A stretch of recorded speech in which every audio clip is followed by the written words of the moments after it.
big ears, and I'm bald, and I kind of look like a monster. However, today I'm here to talk to you about, because everybody seems to like to talk about their DVDs on TV, on this internet thing. So I've brought out some DVDs, or whatever, no Blu-ray, don't have a Blu-ray player. But I bought a lot in the last couple of days, and I would like to show you some of them. And this may take a couple of tapes, because I do talk a lot. Now, where were we? Now, the first one I haven't seen yet. It's Jennifer's Body with Megan Fox and Amanda Seyfried. So I'm going to say, from the ratings on IBM, it got a 2.90 out of a 5, which in my scale is relatively a 2.5 out of 4, or 2.25 or 2.4 out of 4, so it's 60% okay, so that's good for a horror movie. I've yet to see Megan Fox act, but she's obviously hot, and I believe it's about demonic possession. And if you look here in the back, you can see her mouth is sort of wide open in a grin, so Megan Fox doesn't look so pretty with all those teeth. I mean, I wouldn't want to stick my dick in that mouth for sure. That's kind of rude, but, you know, I'm sure we've heard dirty jokes about every kind of actress. You know, Pamela Anderson, her vagina's old as a Oldsmobile. That's how it runs now, because she's been fucked so many times in the vagina and up the ass. And who knows how many holes she possesses. You know, she might have had the surgery. I mean, I don't know why people are attracted to plastic tits and, well, rubber tits and a plastic face. I mean, if you take off the makeup, she's just a bunch of fucking scars and not really that pretty to look at. Sorry, Pamela Anderson, but you're not the sweetheart from Baywatch that everybody loved to see your bouncy boobs, because your bouncy boobs aren't real. They're skin with a big rubber bouncy thing inside them. The next one is my all-time favorite of cult classics, done by George Ramis. It is the Evil Dead trilogy. Evil Dead 2 is the best Evil Dead. Evil Dead 2. I forget what it say. What does it say? Evil Dead 2. I think it's Evil Dead Dawn by Dead. Director Sam Ramis. R-A-I-M-I-S-O. At first I thought it was a George Romero's one, but he does all zombies. This is really good. The special effects are really quite creative for the 1980s, and I believe this was done in, where was it? Where does it say it was done? Well, I don't know. But it stars an actor of mine who does a B-movie actor, and he's been in the Evil Dead trilogy. Well, this is where he got famous, but after that he never really got famous. He was mostly in parts of TV shows and B-movie movies, but this in my place is sort of like an ultimate B-movie, Evil Dead. It's sort of just like a classic. You just gotta watch it, because it's kind of like, Bruce Campbell's a really good actor. Some of the facial expressions are really good. I mean, if he won a horror award for this, I mean, yeah, this was good. The Evil Dead trilogy is really good. And of course, there's the third, The Army of Darkness, which is just rapping. He just fights totally crazy monsters to save his loved one. But Evil Dead 2 is pretty freaky. And, you know, the whole thing with chopping off his hand, and then he attaches a chainsaw to his hand, and it's just kind of gory. Not really gory, just sort of a lot of gory. Not too bad. You know the things are fake, obviously. Kind of creepy in a way. I mean, it'd be great to watch on Halloween. It's just, you know, cool. Next movie I have is Pineapple Express. Now, this is pretty hilarious, I think. I don't know, I haven't seen the whole of it, I've just seen parts of it, but, you know, Seth Rogen is a dependable comedian. I mean, think Jewish people are funny. He's Jewish, isn't he? I don't know. And James Franco is pretty cool too, I gotta admit. And yeah, so they're pretty good in this. It's not a bad movie. It's just there's no sexualness, so I mean, if your kid wants to watch it, let him watch it because it's hilarious. I got the theatrical and extended version. Well, this was a Christmas present along with Jennifer's Body, but you know, it's cool. And the next is The Crazies. This was made by the makers of Dawn of the Dead, the new Dawn of the Dead 2004 one, which was, I forget who directed it, but it's directed by Breck Eisner, and it stars, I can't seem to find it,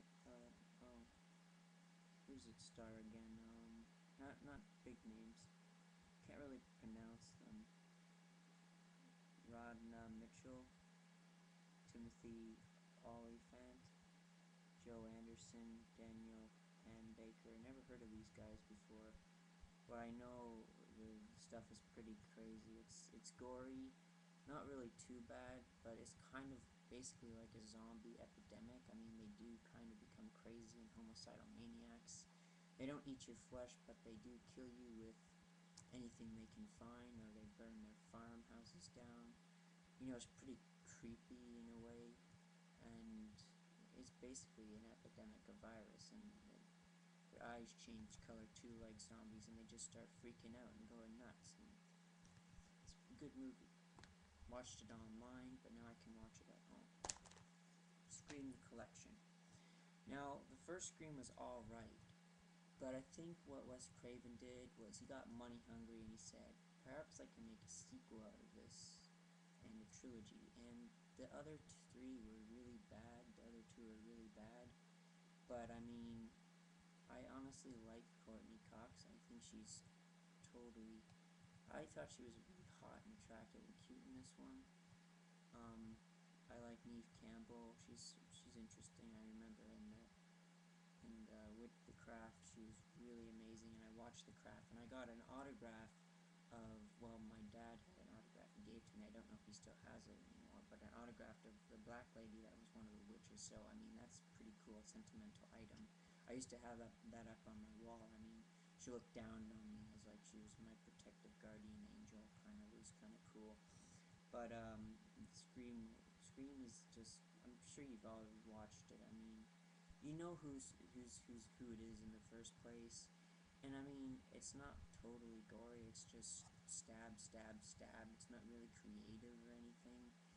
The plot is blah. You know, it's just one of those non-scary kind of comedy funny thing, and it's like the guy is like, I'm glad I'm a virgin because I don't die, and we all know that virgins, they're the ones that live. And of course, he says that after watching Jamie Lee Curtis in a movie, and he wanted to see her tits really badly. Legion I think is highly underrated. It's really good. Special effects.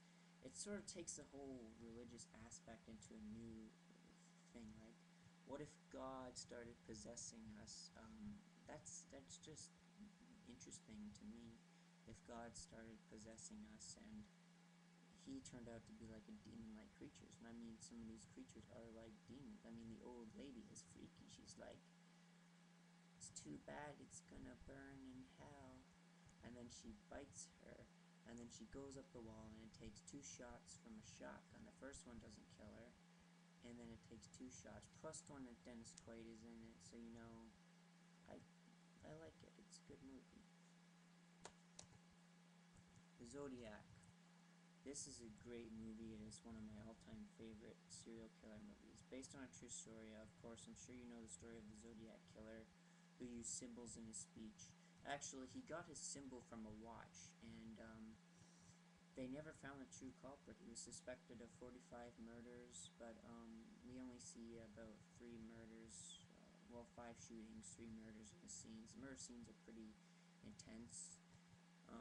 It's not really too bad. It's mostly like just, It's like a kind of like a, you know, a movie where you just want to lay back and watch popcorn and try to unsolve the mystery. And at the end, it shows the bald guy, which is Christopher. His first name was Christopher. I forget his last name. And they thought that he was the Zodiac, but that's kind of just leaving it out. But he wasn't actually the perpetrator because they never found his fingerprints. But yeah, it's a really good movie, and it's suspenseful too. And we've got a great cast. I mean, Mark Wahlberg. No, not Mark Wahlberg. Mark Ruffalo, I think, is extremely underrated. Robert Downey Jr. Mark. Both are Oscar nominees, and you know, it's a pretty good movie. Well, this is Pulp Fiction. So basically, yeah, I've got two Pulp Fictions. One is from the ultimate set of Quentin Tarantino. I have all Quentin Tarantino's movies, which I'll be showing. This is a classic. It's like, if you don't see this, you have to see this. It has so many nominations that should have won in this, and I'm so pissed off that they didn't. Like, for example, Samuel L. Jackson should have won Best Supporting Actress, Best Supporting Actor. Uma Thurman, no. Harvey Keitel was amazing. Tim Roth was good. Amanda Plummer. I mean, these are really good names. And of course, we have the infamous Bruce Willis and John Travolta, who was nominated for Best Supporting Actor. I think that obviously Quentin Tarantino won Best Screenplay for this. Totally original, violent, but artistic in a sense, kind of Western-like, just like all Kill Bill movies, you know.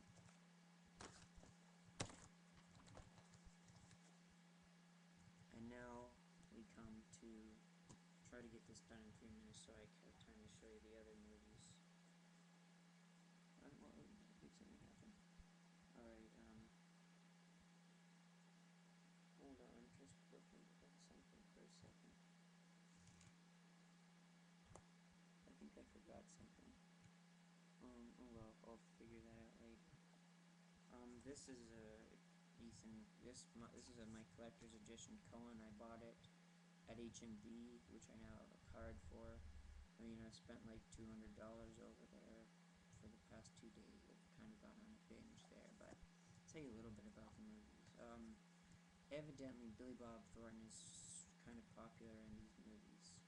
Billy Bob Thornton is in Sling Blade, and he was nominated for Best Actor, and he won for Best Screenplay, Best Adapted Screenplay, and he was the director of it too. But this is The Man Who Wasn't There. It looks, I haven't seen it, but it looks really good. It's said to be one of Joe Coen's and Ethan Coen's great. This is an instant classic. This will go down in the ages. Javier Bardem, Josh Brolin, and Tommy Lee Jones are the perfect cast. It's sort of hard to see. It's so dark, but maybe if I show the back, yeah, it's if I get it up there, you can. Javier Bardem is sort of in the dark, but he's the main character. He won the Academy Award for this, if you remember the 2008 Oscars. That was pretty exciting. I don't have much time left. This is okay. I'm not a big fan of comedy, but this is Catherine Zeta-Jones and George Clooney, who hadn't won an Oscar yet, but he was getting pretty big there. He got off the ER, obviously. It's a comedy about an attorney and this ruthless woman who wants all this rich guy's money because, well, you just have to watch it. I don't really feel like explaining some kind of chick flick. Burn After Reading is hilarious. Two guys. Anyway, I gotta go. I'll show you the next one in the next clip when I get back to it. But I still have a few that I have to go through. Like really important movies that are must see. So, but for now, I'll be back.